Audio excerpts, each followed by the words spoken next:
Hola, buenas tardes a todos. Diego, Lisandro están por ahí, si quieren prender las cámaras. Eh, bueno, vamos a dar comienzo a esta nueva charla de la Usina Legal. Muchas gracias a todos por conectarse y por estar participando.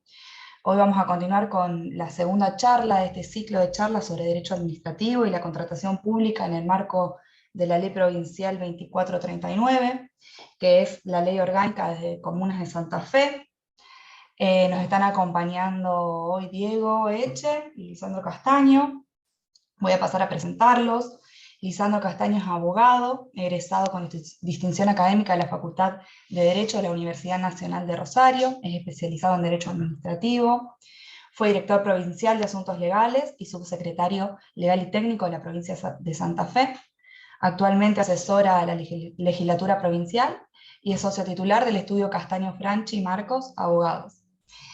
El doctor Diego Echen es abogado y mediador, egresado también de la Facultad de Derecho de la Universidad Nacional de Rosario, posgrado en Derecho Administrativo en la Universidad de Salamanca, España, y especialista en Derecho Administrativo. Se ha desempeñado también como secretario legal y técnico en la provincia de Santa Fe desde el 2008 al 2016.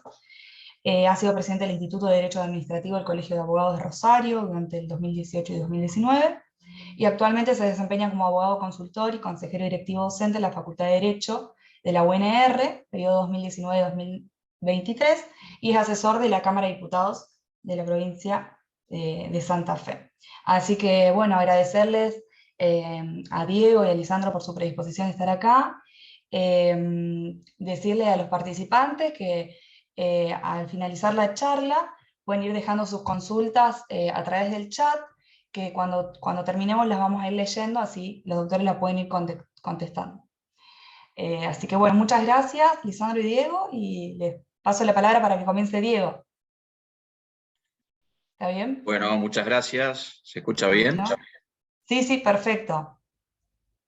Bueno, en primer lugar, el agradecimiento de rigor, como de costumbre, cuando uno es invitado a algún evento de este tipo, a la Fundación La Usina Social. Estos son espacios muy interesantes, muy importantes, de debate, análisis y abordaje de cuestiones que tienen mucho que ver con la gestión pública. Y no solamente desde el punto de vista teórico, sino también práctico. Así que felicitaciones y reitero el agradecimiento. Y además es un gusto y un honor siempre compartir el espacio con el querido colega y amigo, el doctor Lisandro Castaño.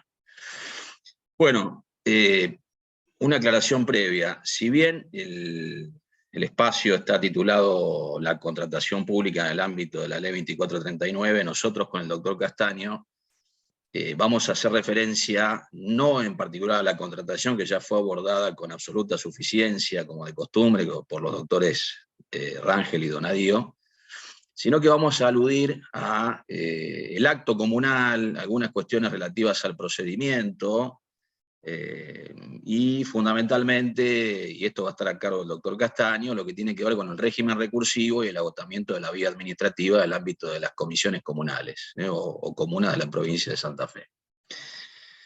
Con respecto a si uno, como de costumbre, entiende que es pertinente hacer referencia a modo de introducción a lo que una comuna, en este caso, es en la provincia de Santa Fe. No sé cuál es en concreto, digamos, la composición del auditorio, pero siempre vienen bien algunas consideraciones generales con respecto, en este caso, a las comunas o comisiones comunales. Sabemos que en la provincia de Santa Fe las comunas están gobernadas por una comisión comunal, que puede ser esta de 3 o 5 miembros, según la cantidad de habitantes de la localidad. Recuerden que si tiene menos de 1.500 habitantes, la comisión comunal se integra por 3 personas, y si tiene más de 1.500 y menos de 10.000, obviamente, si no dejaría de ser comuna, por 5 integrantes. Por lo tanto, de ello se colige, se desprende claramente que el órgano de gobierno de una comuna es de carácter colegiado, o sea, está conformado por una pluralidad de personas o sujetos.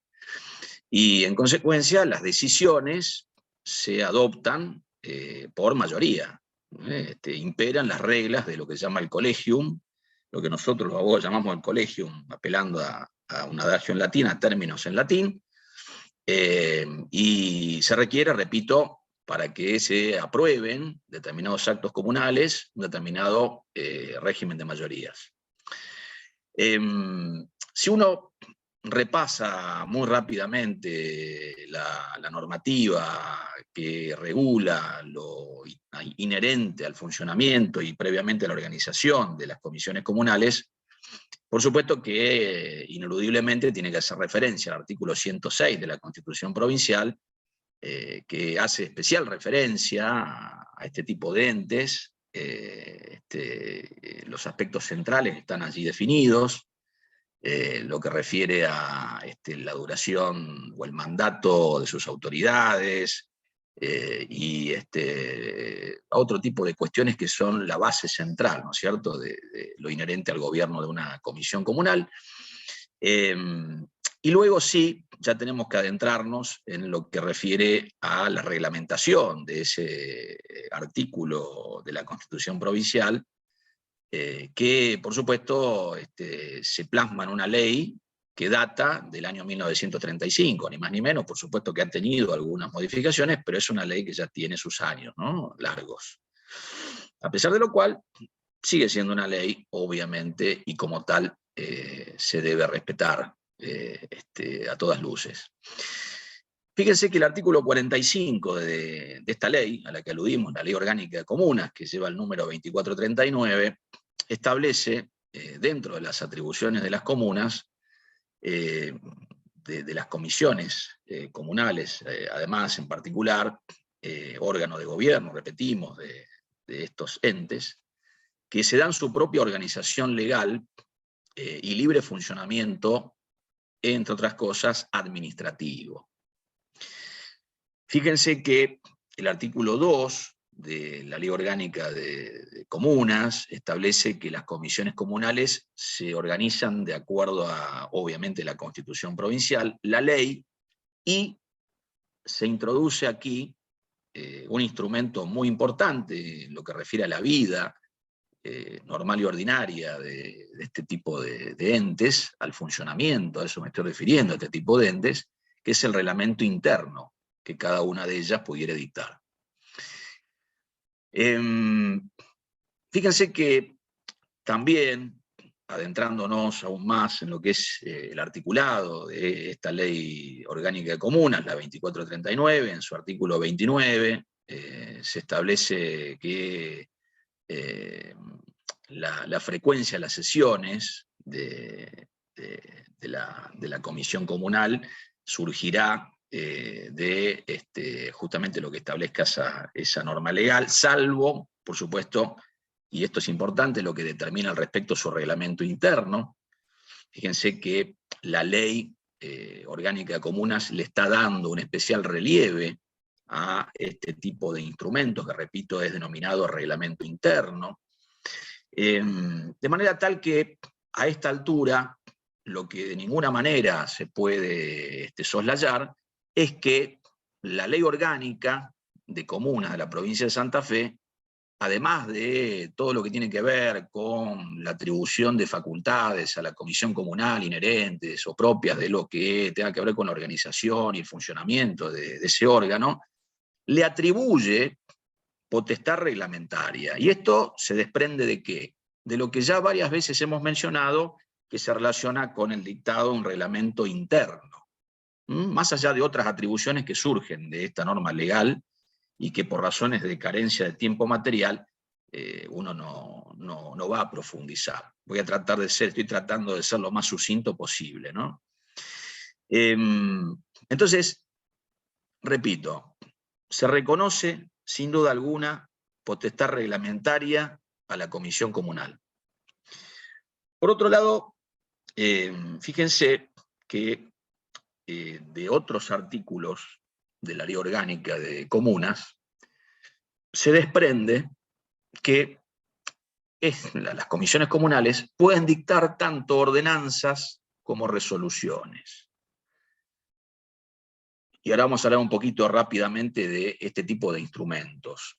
Esto surge de distintos artículos de la Ley Orgánica de Comunas.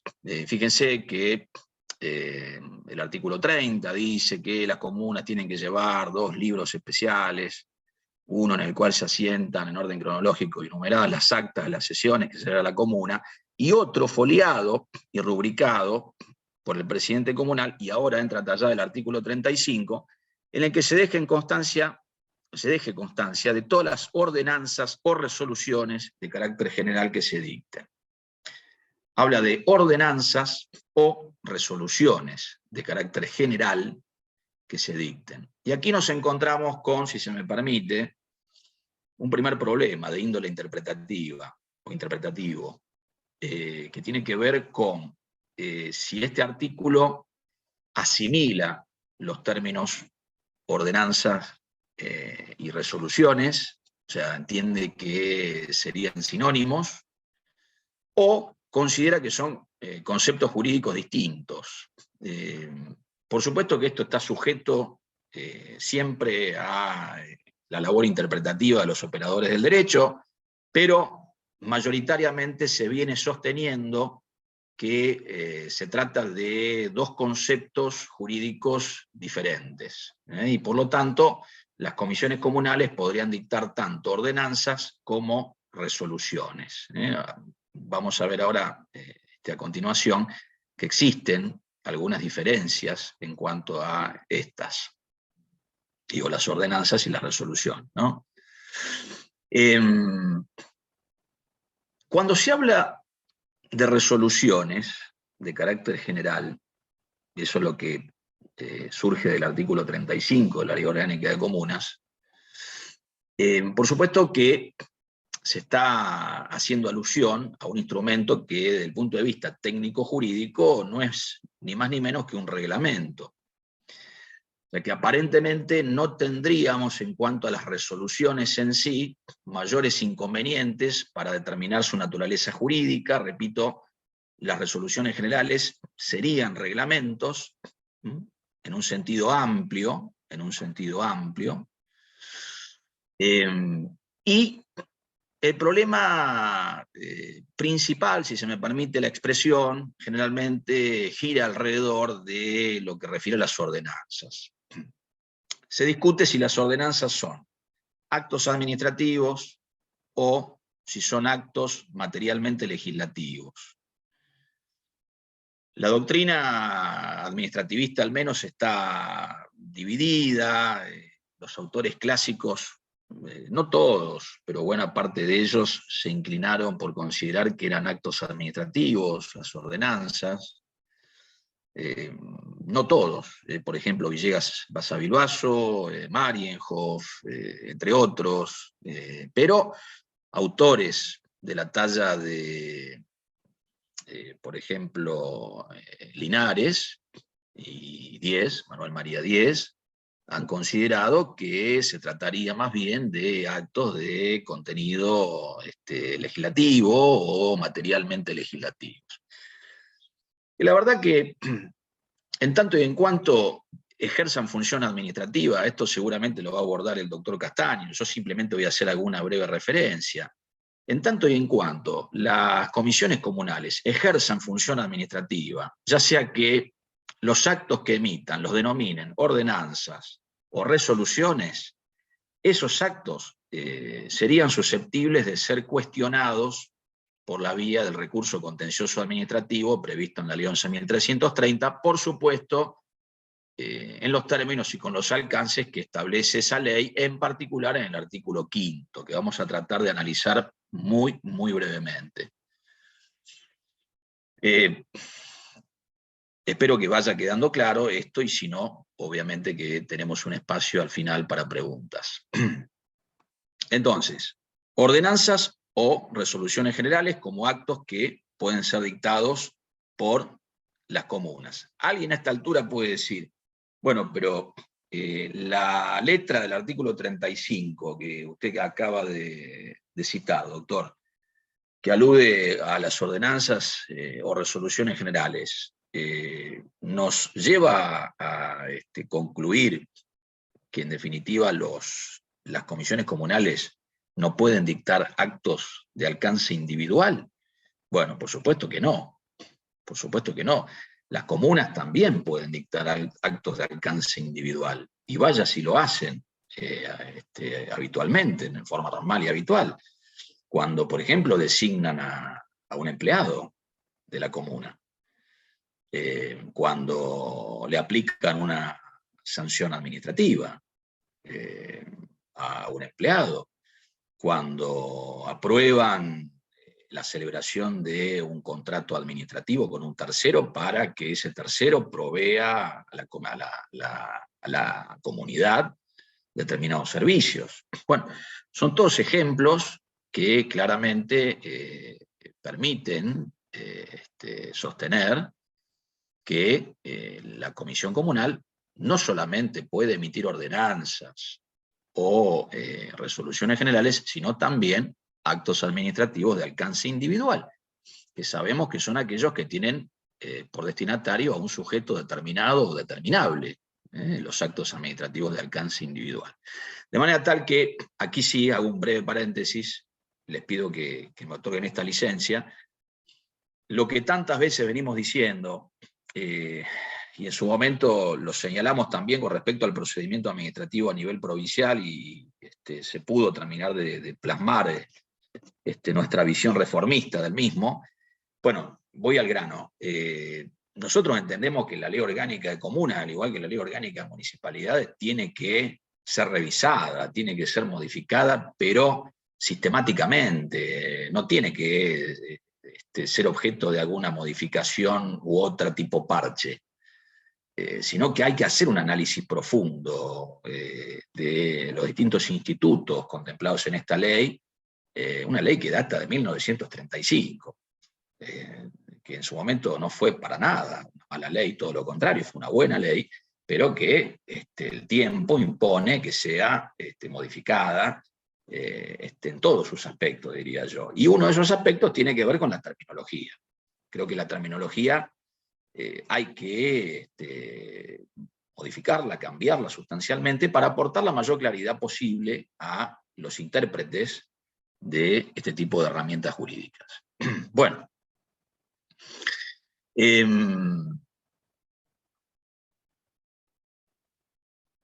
¿cuál es el órgano? ¿Cuál es el órgano que va a dictar estos actos? Bueno, ya lo dijimos, es la comisión comunal. Esto siempre hay que, ¿no? Parece obvio, parece algo básico. Comisión comunal, el órgano competente para emitir actos en los términos previstos en la Constitución provincial y en la Ley Orgánica de Comunas, es la comisión, anteriormente llamada de fomento, comisión comunal. Pero muchas veces, esto que parece tan claro, en la práctica no se respeta. Y nos encontramos con planteos por parte de determinados sujetos que se consideran afectados por ese tipo de actos emanados de alguna autoridad comunal, que se basan en la incompetencia de la autoridad que emitió justamente esa declaración de voluntad, ese acto, que habitualmente es el presidente comunal. Puede a veces ser algún secretario, pero habitualmente es el presidente comunal. Con respecto a esto, claramente se ha dejado en claro, se ha manifestado, me distraje porque estaba pensando el nombre de la causa, decía, se ha dejado en claro por parte de la jurisprudencia que el órgano que tiene idoneidad para emitir un acto susceptible de ser cuestionado a posteriori en sede judicial por vía del recurso contencioso administrativo es la comisión comunal. No es el presidente comunal.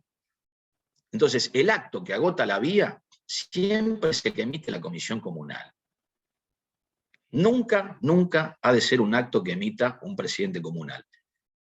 Salvo que la comisión comunal, esto habría que analizarlo mucho más a fondo. Yo estoy haciendo referencia a cuestiones centrales o básicas que tienen que ver con los actos y el procedimiento del ámbito de las comisiones comunales.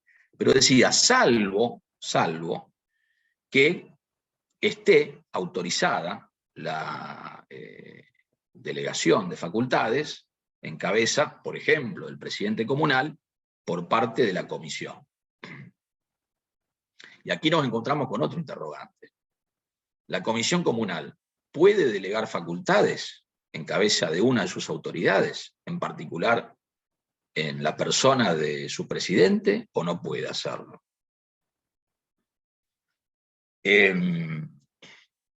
A ver, este es un tema discutible. Este es un tema discutible. Sin embargo, la Corte Provincial, en la causa Terminal 6 de 1996, esa es una causa de diciembre de 1996, admitió la posibilidad de que se delegaran facultades, incluso en materia tributaria, lo cual no es poco, en cabeza del entonces presidente comunal. Era un caso muy particular, porque estaba en una etapa de transición, lo que era la comuna de Puerto General San Martín, para transformarse en municipio. Entonces, hasta ese momento, Comisión Comunal le había encomendado al entonces presidente comunal que llevara adelante determinados actos necesarios para materializar en el plano jurídico formal la transformación de la comuna en municipio. Pero más allá de eso, hay un precedente de la Corte local que admitió la posibilidad, repito, de que la Comisión Comunal delegue facultades, incluso en materia tributaria, en cabeza del presidente comunal, en tanto y en cuanto eso luego sea puesto en conocimiento de la Comisión Comunal. Tiene que ser puesto en conocimiento todo lo que implique el ejercicio de facultades delegadas por parte del presidente comunal, en el conocimiento encabeza la Comisión Comunal, y la Comisión Comunal tiene que confirmar el ejercicio de esas facultades delegadas. Por lo tanto, a la pregunta de si se admite en concreto la delegación de facultades al día de hoy por parte de una comisión comunal a el presidente comunal, la respuesta es sí, pero con límites. Con límites. ¿Cuáles son estos límites? Las facultades tienen que estar expresamente establecidas por parte de la comisión comunal, las facultades delegadas.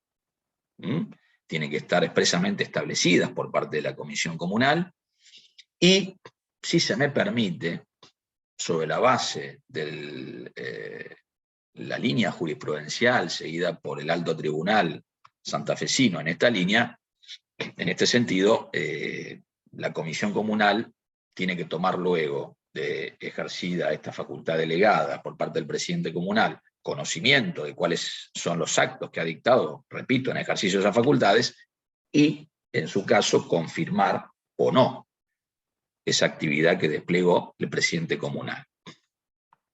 De manera tal que fíjense cómo hasta el momento,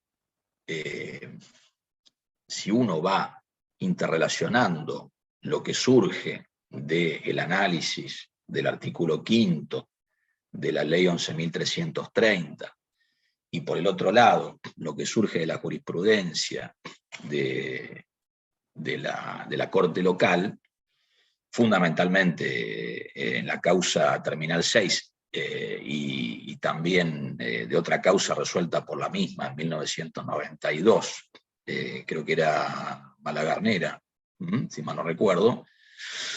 De todo eso, nosotros al momento estamos en condiciones de señalar que siempre el acto que termine agotando la vía administrativa tiene que ser el de la comisión comunal. Siempre. Vuelvo a lo que estaba diciendo, sin perjuicio de la posibilidad de que la comisión comunal delegue facultades en cabeza de, por ejemplo, el presidente comunal. Fíjense que nosotros, si se me permite, ya voy a ir terminando, si se me permite ahondar un poquitito, por lo menos, muy poquitito, en la cuestión estrictamente doctrinaria relativa a la delegación de facultades, fíjense que se trata de una delegación de facultades intraorgánica. No es una delegación de facultades interorgánica, de un órgano a otro, sino que es intraorgánica, es dentro del mismo órgano que sería la comisión comunal. El colegium, el órgano colegiado, le delega o le atribuye el ejercicio de ciertas facultades a uno de sus miembros, que habitualmente es el presidente comunal. Entonces, es una delegación que en ese sentido podría generar menor tipo de cuestionamiento desde el punto de vista jurisprudencial, como ha acontecido en la causa Terminal 6, e incluso diría yo en el plano doctrinario, porque es dentro de un mismo órgano. Es uno de los integrantes del órgano el que ejerce ciertas facultades. Y además, repito, esas facultades delegadas tienen que luego ser confirmadas por la comisión comunal a la luz del estándar jurisprudencial sentado por la Corte en Terminal 6, 1996. Para tratar de ir cerrando, dos cositas más, muy breves. Alguien me dirá, doctor, ¿usted podría dar algunos ejemplos concretos de delegación de facultades de la comisión comunal en el presidente o la presidenta comunal? Sí, por supuesto. Incluso hasta puede ser conveniente en ciertos casos esa delegación de facultades para asegurar una más eficiente prestación de los servicios a cargo de la comuna. A través de alguna resolución general, en los términos del artículo 35, la ley orgánica, se podría delegar en cabeza del presidente facultades concretas, por ejemplo, para suscribir providencias de mero trámite en actuaciones administrativas. Ahí en rigor de verdad estaríamos en presencia de la técnica de la delegación de firma, pero bueno, yo no me quiero, no quiero introducirme en esa temática porque excede el objeto de este espacio. Pero digo, firma de providencias de mero trámite en el marco de actuaciones administrativas, incluso más allá de la firma de providencias, se le podría encomendar que emita todos aquellos actos de mero trámite o preparatorios necesarios a los fines del impulso de todo procedimiento o trámite que se sustancie por ante la órbita de la comuna, o de la comisión comunal, más concretamente.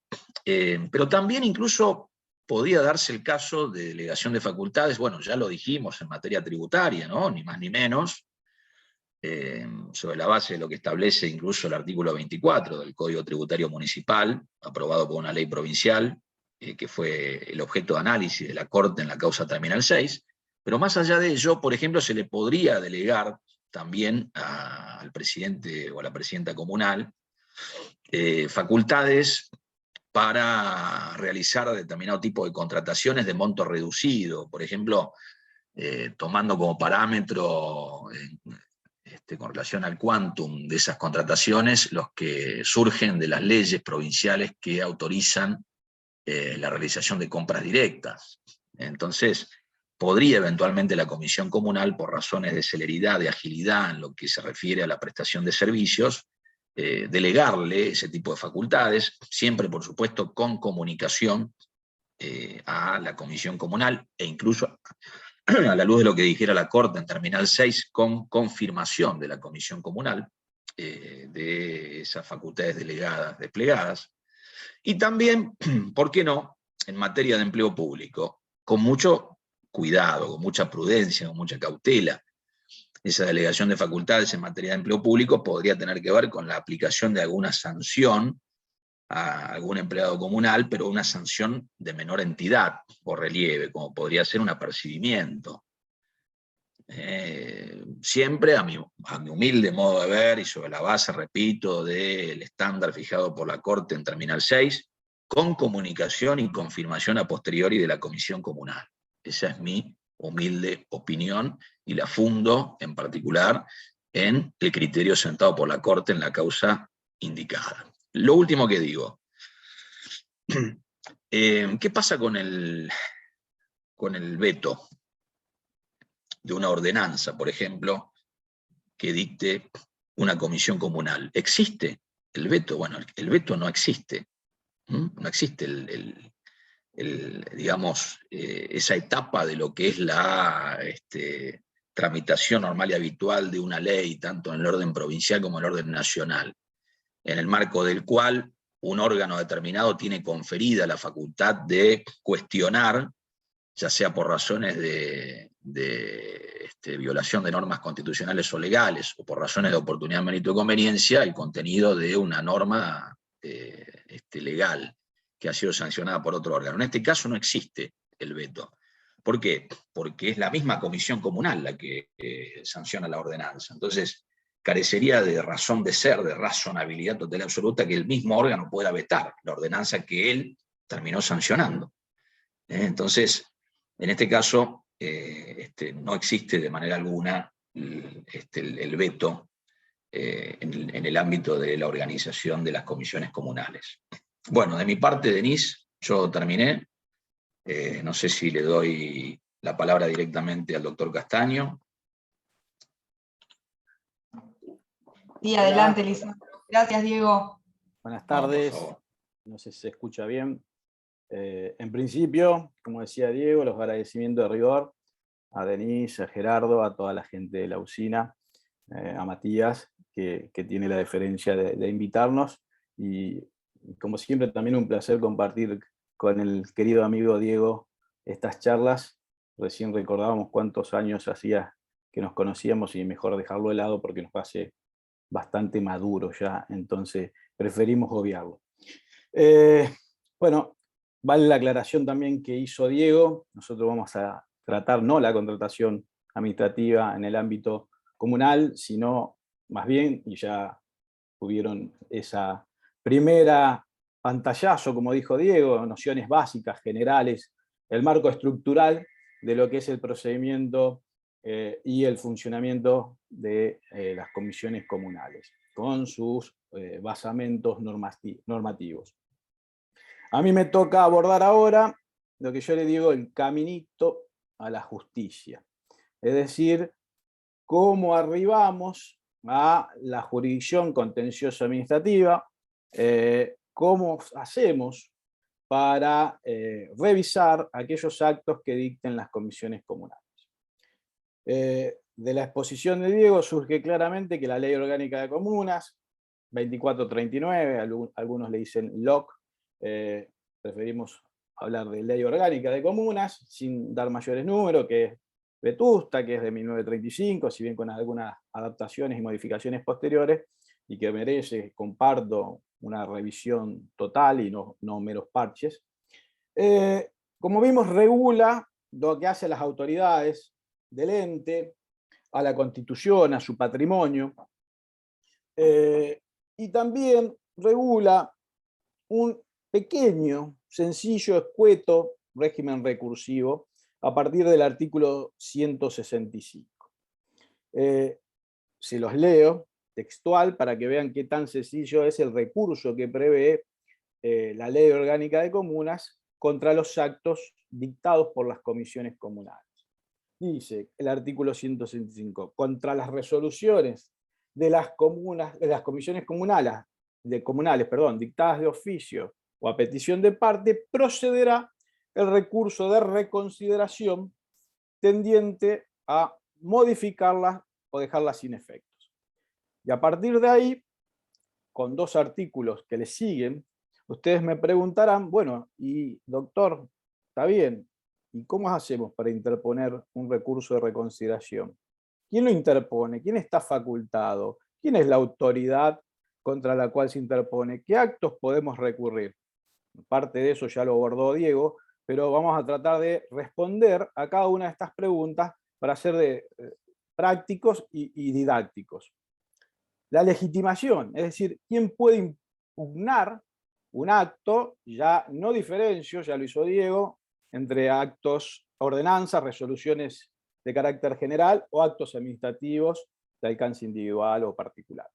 Sin duda que aquel que está legitimado para cuestionar una resolución, un acto, y no digo general ni particular ni ordenanza, de la comisión comunal, es el particular, el administrado afectado por ese acto de la comisión comunal. Cuando hablo de particular, hablo de personas humanas o personas jurídicas, en los términos del Código Civil y Comercial. Es decir, primera pregunta, ¿quién lo interpone? El particular afectado por el acto. Segundo, ¿contra quién dirige esa impugnación? Evidentemente, y aquí también lo explicó Diego, lo tiene que dirigir contra la comisión comunal, porque es el órgano que tiene a cargo el gobierno de la comuna, es la autoridad máxima.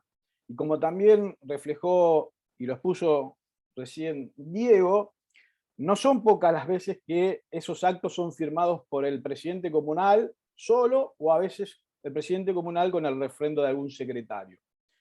En estos casos la Corte se ha expedido en la causa Malagueño y tiene absolutamente sentado desde antaño que la vía administrativa se agota con la resolución de la comisión comunal en pleno.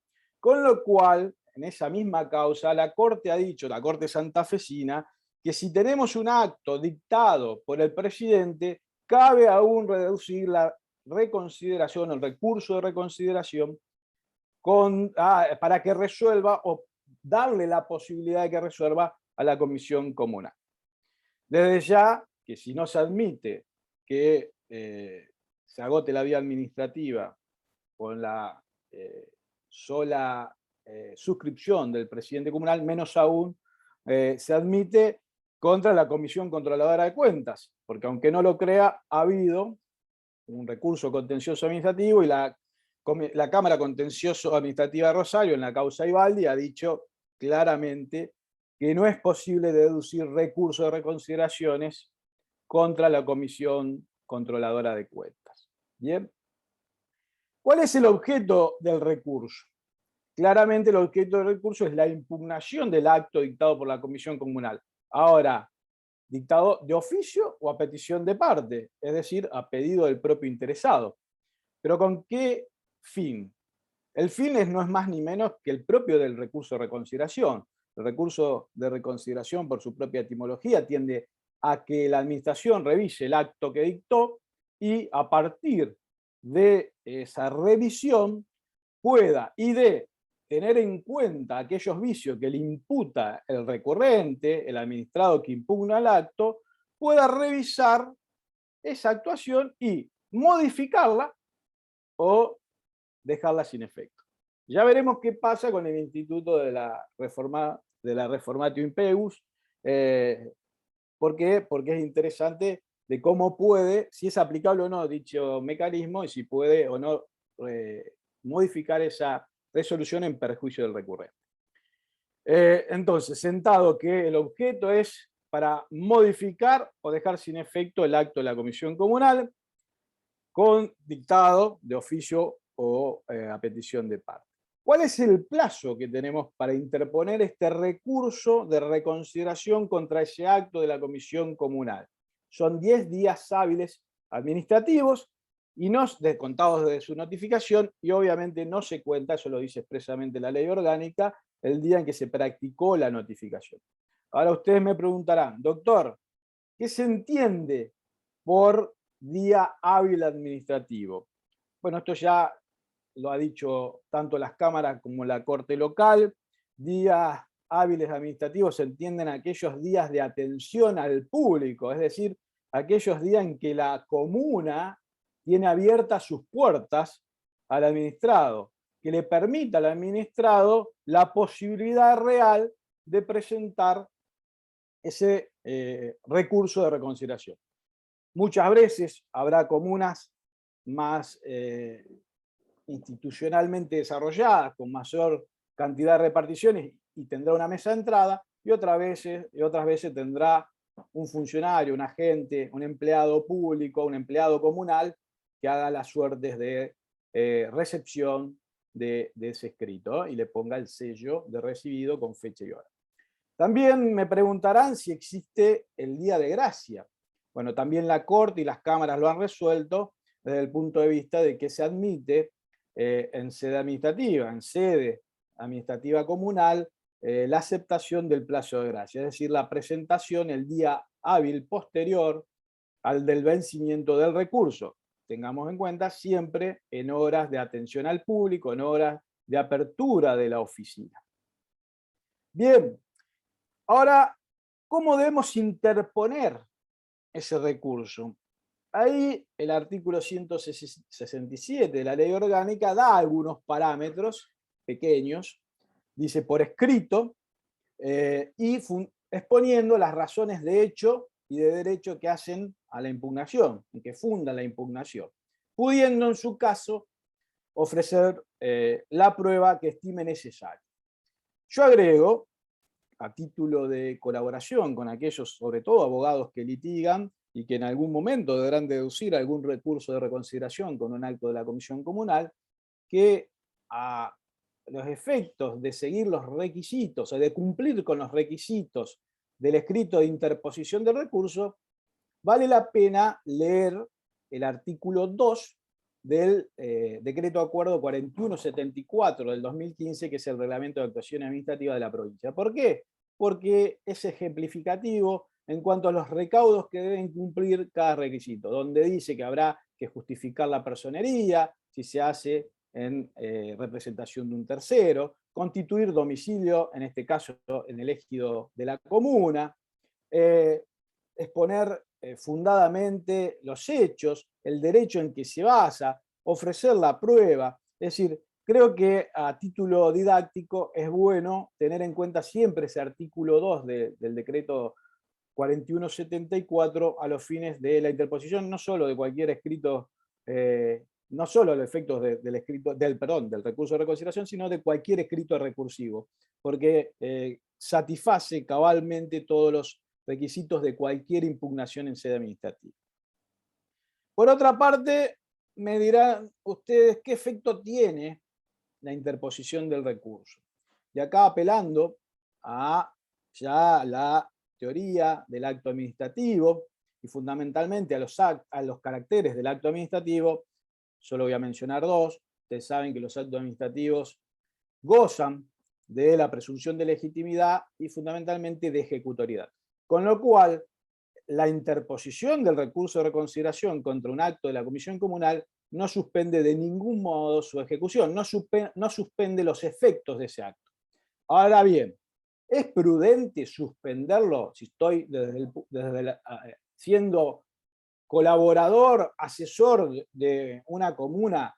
¿Es prudente suspender los efectos de ese acto ante la interposición de un recurso de reconsideración? Estimo que sí. Ahora bien, siempre y cuando tengamos en cuenta la gravedad o la entidad del interés público involucrado. Porque si ese interés público involucrado es de semejante entidad, tal vez ahí habrá que merituar si es aconsejable o no la suspensión de los efectos del acto impugnado. Pero en principio, la regla general, el recurso no suspende la ejecutoriedad propia del acto. Bien, recomendación abogado de comuna, por prudencia o de manera preventiva podría suspenderse salvo que el interés público involucrado indique otra cosa. Como abogado litigante, yo lo pediría con una medida precautoria o tutelar en sede administrativa, la suspensión de los efectos del acto. Después, si la administración lo concede o no, ya eso es otro tema, pero es de buena técnica del abogado litigante pedir la suspensión de los efectos del acto.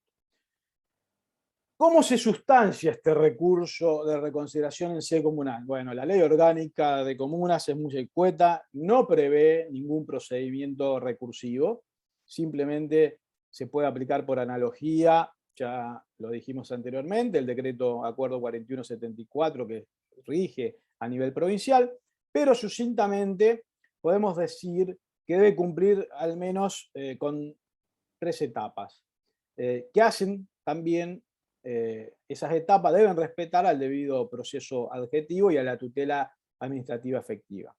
Uno es la presentación, como lo dije, del escrito ante la mesa de entradas de la comuna o ante la repartición que la supla, que haga de tal, o el mismo agente que haga de tal. El segundo estadio, luego de la presentación, bueno, si no hay pruebas, se pasaría a la resolución, para lo cual la comuna tiene 10 días hábiles administrativos. O sea, 10 días hábiles administrativos para interponer recursos, 10 días hábiles administrativos para la comisión comunal para resolver. Ahora bien, si se ofreció prueba, la ley orgánica prevé que esa prueba se produzca en un plazo no mayor a 30 días hábiles administrativos. Entonces, si hubo ofrecimiento de prueba, desde el vencimiento de esos 30 días, el vencimiento.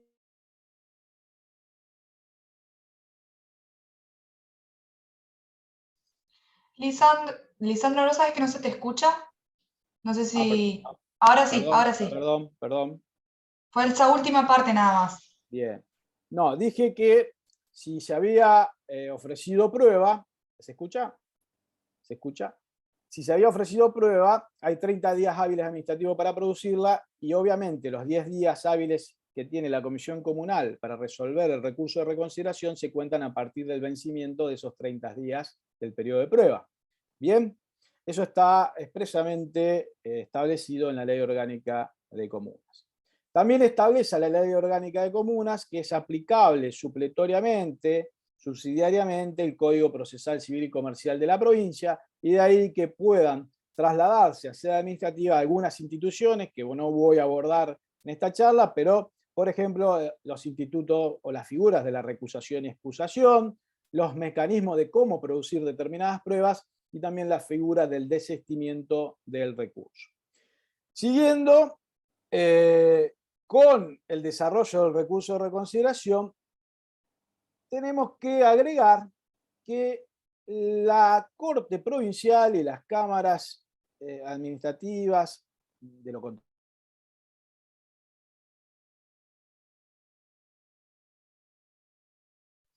Hay otra vez. Ah, Han está. agregado al trámite recursivo, no sé ahí si se escucha.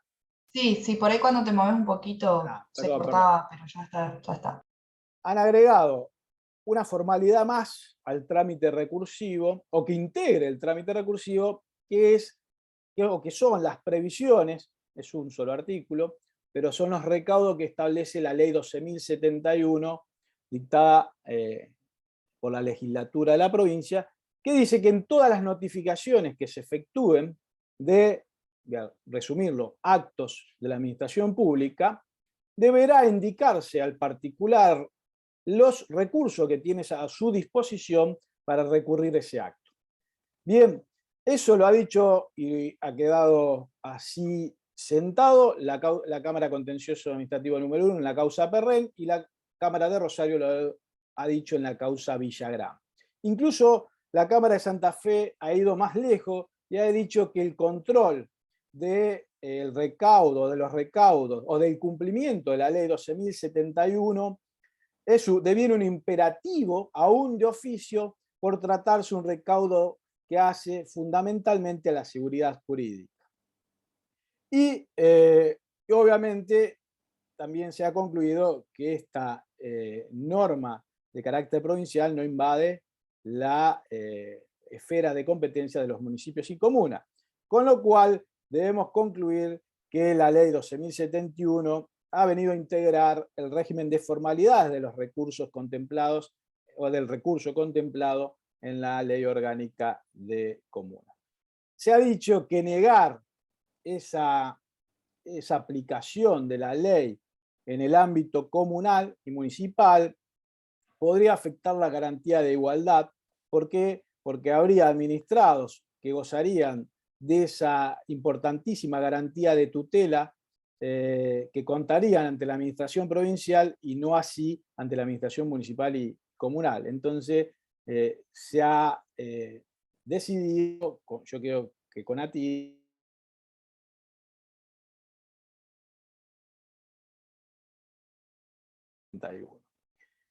bien, con respecto a este último recaudo que hace la notificación al abogado litigante o aquel que vaya a interponer un recurso de reconsideración, vale la aclaración que debe cuestionar ese defecto que padece la notificación por no cumplir con los recaudos de la ley 12.071 en la etapa procedimental o procesal oportuna. Porque de lo contrario, si al deducir un recurso contencioso administrativo o al deducir un recurso de revocatoria, perdón, de reconsideración contra el acto de la comisión comunal no lo impugna, podría estar convalidando ese defecto de notificación. Eso lo ha dicho la Cámara Contencioso Administrativo de Rosario en la causa Chiarotti. Así que es fundamental tener en consideración entonces no convalidar ese defecto de notificación.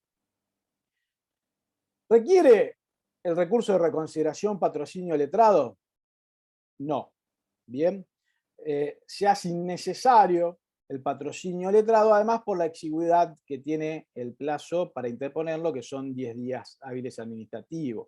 Además, también para una mejor tutela de los derechos del particular afectado por la resolución dictada por la Comisión Comunal.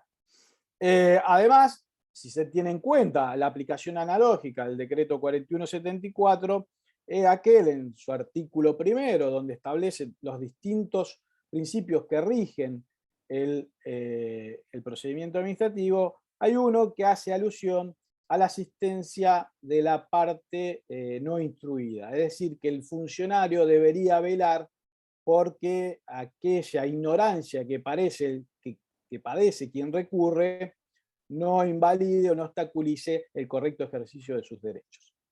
Caducidad del trámite recursivo, eso está establecido expresamente en el artículo 169 de la Ley Orgánica, 6 meses desde que el interesado no insta, contado desde la última, digamos, actuación que instó el trámite recursivo. Y no necesita declaración alguna, se produce por el medio transcurso del tiempo. Vamos ahora, me queda bastante, pero voy a tratar de resumir, con algo que nos interesa a todos, que es el agotamiento de la vía administrativa. Si bien algo ya hablé, y también algo explicó Diego, el artículo 7 de la ley 11.330, que es la ley que regula el recurso contencioso administrativo, aquel que regula el recurso contra los actos dictados en ejercicio de la función administrativa por parte de determinadas autoridades públicas, incluido en este caso las comisiones comunales, establece como recaudo de admisibilidad o exige como recaudo de admisibilidad del recurso contencioso administrativo o el agotamiento de la vía administrativa previa. ¿Cómo se agota, me dirán ustedes, la vía administrativa previa? Con la deducción de los recursos que están reglamentados en sede administrativa. Y en el ámbito del régimen comunal, la ley orgánica solo prevé el recurso de reconsideración. Esto ha sido reiterado por la Corte en la causa Pugliese, Sales Rubio, Perenson, Bravo. Es decir, la exigencia, y desde antaño también lo tiene sostenido así la Corte local, la exigencia del agotamiento de la vía administrativa responde a la necesidad de darle a la administración, en este caso comunal, la oportunidad de revisar el acto a la luz de los vicios que imputa el recurrente. Es decir, ¿por qué imputó determinadas irregularidades de ese acto que dictó la Comisión Comunal? Bueno, una vez que tuvo la oportunidad la Comisión Comunal de imponerse de esas irregularidades, le da la oportunidad de revisarlos y, en su caso, como dijimos, modificar o dejar sin efecto el acto dictado.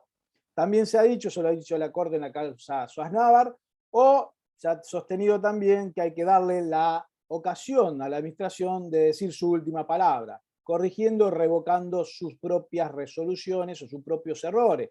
Eso lo ha dicho la Corte en la causa Pérez Cortés y Esquivel. Ya les digo, es un recaudo de admisibilidad que ha sido invariablemente sostenido con rigurosidad por nuestro alto tribunal local. Incluso ha ido más nuestro corte local. En oportunidad de interpretar el artículo 42 del viejo reglamento de actuaciones administrativas, el 10.204 del 58, cuando hablaba de que se podrá interponer el recurso de revocatoria, la Corte dijo, señores, por más que diga podrá, la ley 11.330 exige el agotamiento de la vía administrativa, con lo cual no es facultativo para el recurrente, para el administrado, no interponer los recursos para agotar la vía administrativa. Vale decir que el recurso de reconsideración a los efectos de agotar la vía administrativa es sí o sí imperativo. De lo contrario, no habrá acceso al contencioso administrativo, no habrá admisibilidad al recurso contencioso administrativo por el no cumplimiento de uno de sus recaudos, que es el agotamiento de la vía administrativa. Con eso dimos un pantallazo general de lo que es el agotamiento de la vía administrativa. Algunos casos curiosos que traigo al respecto sobre admisibilidad del recurso contencioso administrativo y que tiene más que ver no solo con el agotamiento, sino también con la naturaleza de los actos.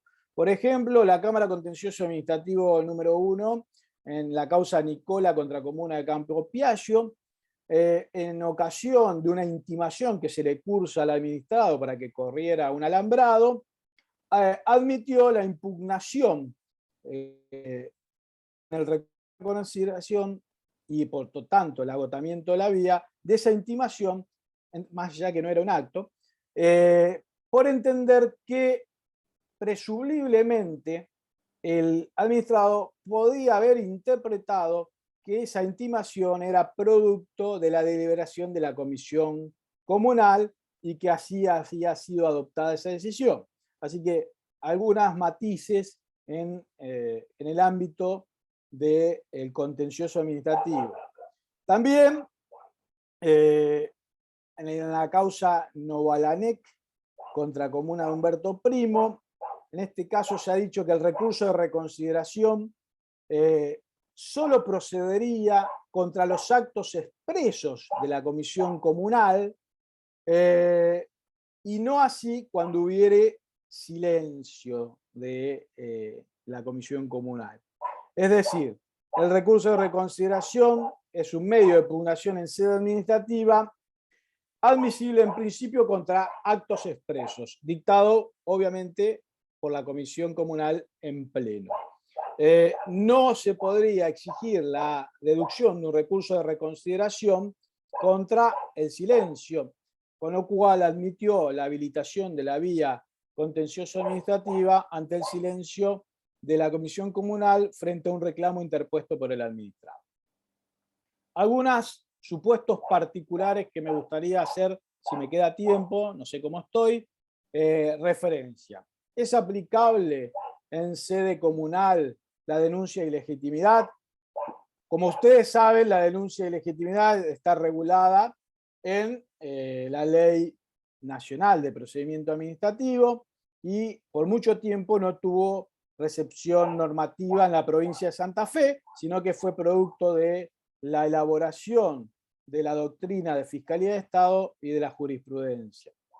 Sin embargo, en ese camino hacia el reconocimiento normativo, la Corte tuvo oportunidad de expedirse en la causa Mesa, con una aceptación de la figura, y posteriormente lo hizo en la causa Nisagua, pero ya cuando la Corte Federal, la Corte Nacional, se había expedido en la causa Gorordo, entonces adhirió a ese criterio y solamente interpretamos que podría encontrarse abierta la puerta para la revisión del acto que resuelve una denuncia de ilegitimidad cuando se trata de cuestiones formales y no cuando se trató del fondo de la cuestión. De cualquier manera, su aceptación es muy limitada en el ámbito de la justicia de lo contencioso administrativo. Sí, lo único que cabe decir que a nivel administrativo, en el ámbito provincial, el decreto 4174, en el artículo 65, recoge ahora expresamente la figura de la denuncia de legitimidad, que ustedes saben que es aquella que cuando se ha vencido los términos para interponer un recurso, se pierde el derecho de hacerlo, salvo que la autoridad a quien estaba dirigido ese recurso decida tramitarlo a ese recurso como una petición de denuncia de ilegitimidad. y podría entrar a tratarlo o no y rechazarlo por cuestiones de forma o de fondo. Un último aspecto. ¿Es aplicable la reformatio impeius en el ámbito administrativo, fundamentalmente en el ámbito comunal? Bueno, si este tema es complejo en todo el ámbito del derecho administrativo, más aún lo es en el ámbito del derecho o a nivel el derecho administrativo a nivel comunal. Ya se han expedido los doctrinarios y también se ha expedido la Corte Local. Les adelanto, hay dos tesis, una tesis negatoria que dice que no se aplica el instituto de la reformatio impeius en el ámbito del derecho administrativo. Es la reformatio impeius, aquel supuesto en el cual la situación del recurrente aparece más desfavorable con la resolución que antes de haber recurrido. Es decir, su posición luego de haber interpuesto el recurso aparece en peores condiciones que si no lo hubiese deducido. ¿Está claro? Bueno, hay una tesis negatoria que dice que no se aplican, entre esta están la mayoría de la doctrina, Hutchinson, Gordillo, Marienhof, González Pérez, Fernández Montalvo, dicen que no se aplica por distintas cuestiones, fundamentalmente por respeto al principio de legalidad, de tutela administrativa efectiva, por cuestiones de seguridad jurídica. Y del otro lado lo tenemos a Trevijano Foz y a Comadira, que ellos sostienen que debería aplicarse porque impera el principio de legalidad, el principio de verdad objetiva en el procedimiento administrativo, que a todas luces permite al Estado, en este caso a la administración comunal, eliminar del mundo jurídico cualquier ilegitimidad o cualquier atisbo de ilegitimidad, aún en perjuicio del administrado. Pero ya les digo, esta es la tesis minoritaria y además la Corte Provincial en la causa Mauro ha dicho que no es aplicable el instituto, es decir, se ha inclinado por la prohibición de la reformatio impeius en el ámbito del contencioso administrativo.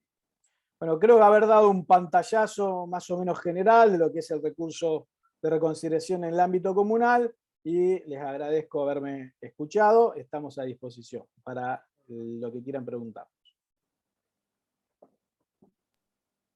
Gracias, Lisandro. No, por favor. Ahí Claro. estaba leyendo algunas preguntitas respecto de esta charla y la charla anterior.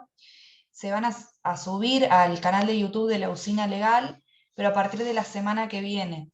Así que tanto la primera como esta la pueden buscar en el canal de YouTube de la Usina Social. Y hay una pregunta también para Diego, que dice, a los efectos prácticos, ¿qué paraguas legales se podrían preparar de antemano para no recibir impugnaciones posteriores a los actos realizados por un presidente comunal con delegación de facultades? Publicar en el boletín oficial la norma que habilita tal delegación, armar alguna especie de referéndum comunal, etc. Bueno, paso a contestar y después también sería interesante que lo haga Lisandro, ¿no? Más allá de que Agustín me dirige la pregunta a mí. A mi modo de ver, a ver, yo creo que la pregunta tiene dos partes importantes. Me parece una pregunta muy interesante la de Agustín. En primer lugar, no solamente este tipo de acto de delegación de facultades en cabeza de un presidente o una presidenta comunal debería ser publicado en el boletín oficial local o en el sitio web de la comuna, sino todo acto de gobierno en términos generales, ¿no? Acto de gobierno como expresión amplísima, abarcativa de múltiples tipos de actos emanados de la administración pública. Ni que hablar, a mi modo de ver, los actos administrativos de alcance general y de contenido normativo, o sea, que tienen por destinatarios a sujetos indeterminados o indeterminables y que tienen vocación de permanencia en el tiempo, ¿no es cierto? Esos actos, a mi modo de ver, indudablemente siempre se tienen que publicar, más allá del orden o el nivel de gobierno de que se trate. Pero en concreto, sí, creo que sería una buena medida la de publicar ese tipo de actos en virtud del cual o de los cuales se efectúa una delegación de facultades. Y con respecto a la segunda parte de la pregunta,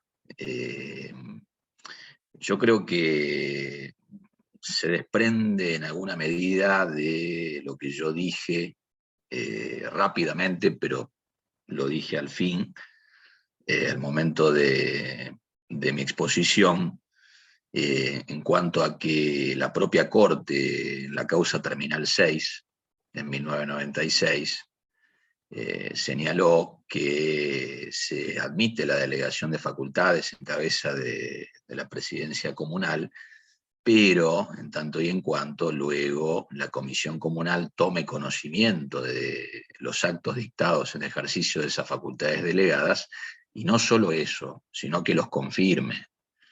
Entonces, creo que, en primer lugar, sería conveniente la publicación de ese tipo de actos.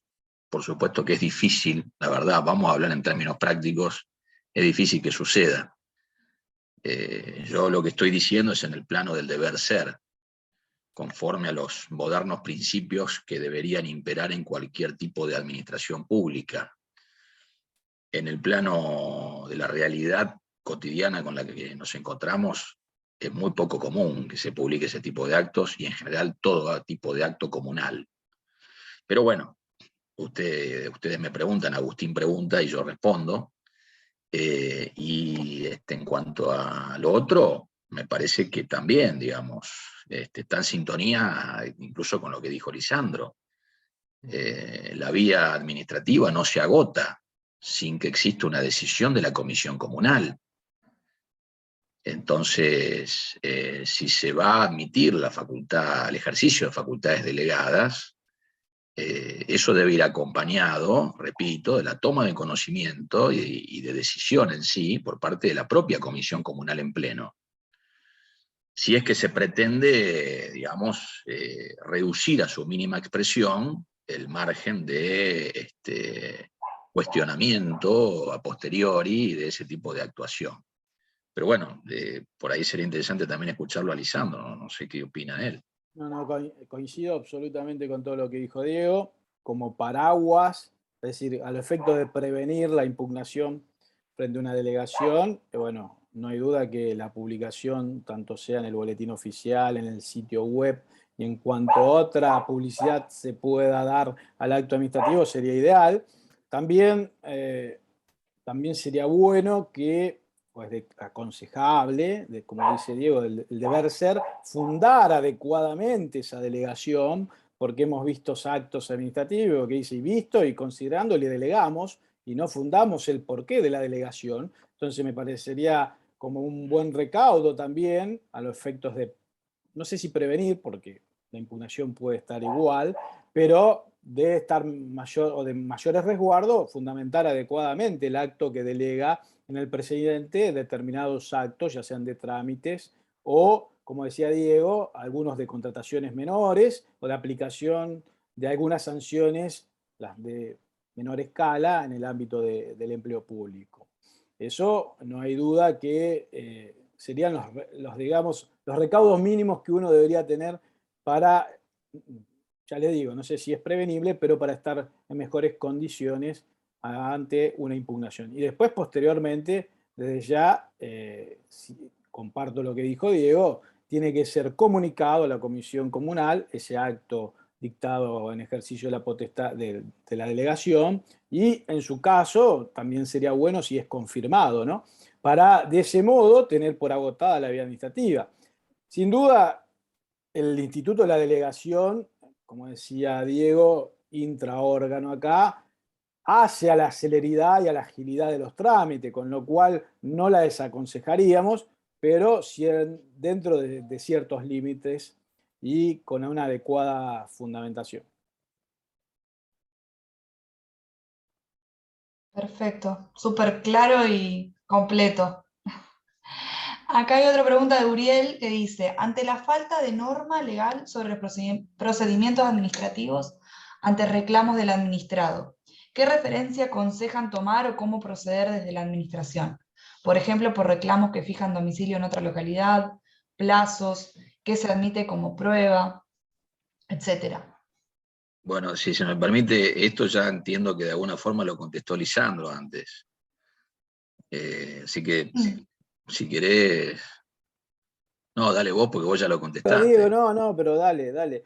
Además, sos autor del 4174, con lo No, no, cual que creo vos también, vos también. que No, vale pero la yo pena, no, vale simplemente la pena que escuchar tu opinión al agrego a lo respecto. que dijo Lisandro, después él en todo caso también que lo complemente. Creo que él fue muy claro. Él dijo que hay grandes vacíos normativos en materia procedimental en la Ley Orgánica de Comunas.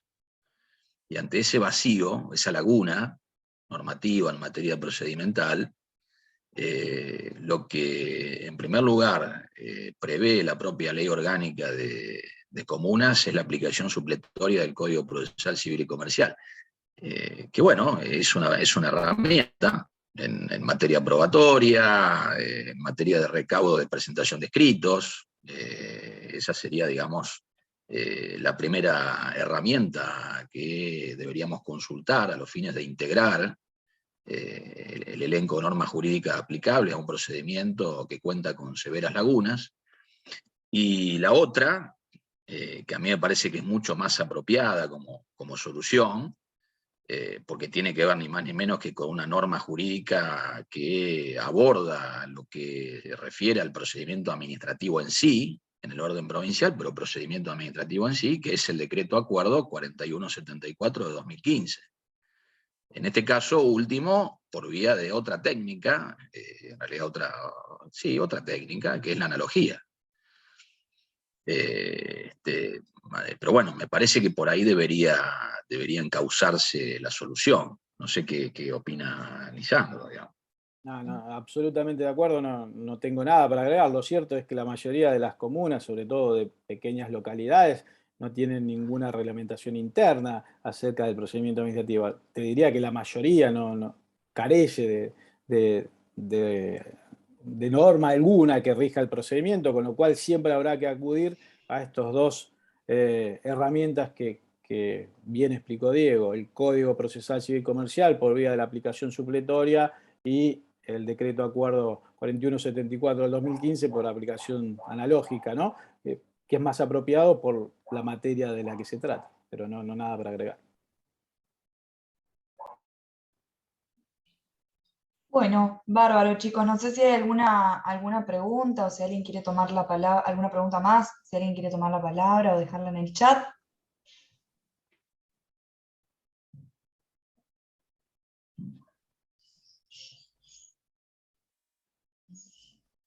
Bueno, se ve que han sido muy claros. No, y de cualquier manera, me permito, perdón, Denise, Sí. cualquier cosa pueden contactarse con usted y nosotros estamos a disposición para evacuar cualquier tipo de duda o consulta que surja a posteriori, así que no hay ningún problema. Bueno, muchas gracias, Lisandro. Y bueno, y muchas gracias a todos los participantes. Cuando haya una nueva charla de la oficina legal los vamos a estar invitando y lo vamos a estar publicando por las redes sociales. Así se pueden enterar y participar. Gracias a Bueno, ustedes. muchas Bueno, gracias. muchas gracias, Diego. Gracias, Saludos a Lisandro. todos. No, por Y favor, gracias a gracias. todos. Chao, buenas noches. Chao, buenas noches.